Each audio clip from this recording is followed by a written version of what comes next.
Shalom world. Today is August 14th, 2013. I'm Citizen. This is Bible Time Capsule. We are in Leviticus chapter 7. Guilt offerings. Let's begin then. Leviticus chapter 7, guilt offerings. This is the ritual for guilt offerings, which are most sacred. At the place where the holocausts are slaughtered, there also shall the guilt offering be slaughtered. Its blood shall be splashed on the sides of the altar. All of its fat shall be taken from it and offered up. The fatty tail, the fatty membrane over the inner organs, as well as the two kidneys with the fat on them near the loins, and the lobe of the liver, which must be severed above the kidneys. All this the priest shall burn on the altar as an oblation to the Lord. This is the guilt offering. All the males of the priestly line may partake of it, but it must be eaten in a sacred place, since it is most sacred. Because the sin offering and the guilt offering are alike, both having the same ritual, the guilt offering likewise belongs to the priest who makes atonement with it. Similarly, the priest who offers a holocaust for someone may give for himself the hide of the holocaust that he has offered. Also, every cereal offering that is baked in an oven or deep fried in a pot or fried on a griddle shall belong to the priest who offers it, whereas all cereal offerings that are offered up dry or mixed with oil shall belong to all of Aaron's sons without distinction. Next section. Peace offerings. This is the ritual for peace offerings that are presented to the Lord. When anyone makes a peace offering in thanksgiving, together with his thanksgiving sacrifice, he shall offer unleavened cakes mixed with oil, unleavened wafers spread with oil, and cakes made of fine flour mixed with oil and well kneaded. His offering shall also include loaves of unleavened bread, along with the victim of his peace offering for thanksgiving. From each of his offerings he shall present one portion as a contribution to the Lord. This shall belong to the priest who splashes the blood of the peace offering.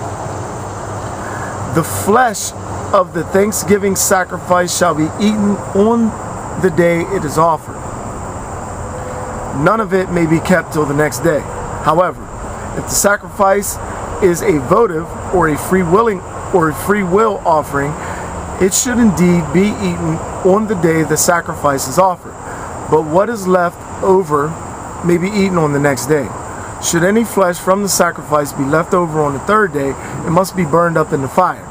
If, therefore, any of the flesh of the peace offering is eaten on the third day, it shall not win favor for him, nor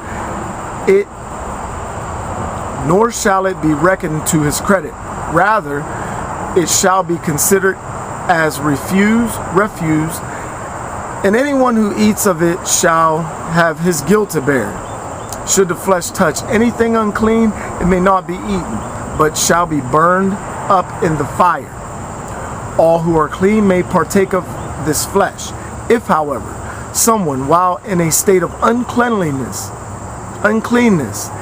eats any of the flesh of a peace offering belonging to the Lord, that person shall be cut off from his people. Likewise, if someone touches anything unclean, whether the uncleanness be of human or of animal origin, or from some loathsome crawling creature, and then eats of a peace offering belonging to the Lord, that person too shall be cut off from his people. Next section.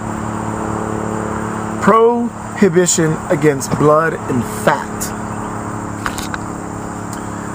The Lord said to Moses, "Tell the Israelites, you shall not eat the fat of any ox, sheep, or goat. Although the fat of an animal that has died a natural death or has been killed by wild beasts may be put into any other use, you may not eat it. If anyone eats the fat of an animal from which an oblation is made to the Lord, such a one shall be cut off from his people. Wherever you dwell, you shall not partake of any blood, be it of bird or animal, or of animal. Every person who partakes of any blood shall be cut off from his people. Next section. The portions for priests. The Lord said to Moses, tell the Israelites, he who presents a peace offering to the Lord shall bring a part of it as a special offering to him, carrying in his own hands the oblations to the Lord. The fat is to be brought in together with the beast, which is to be waved as a wave offering to the Lord. The priest shall burn the fat on the altar.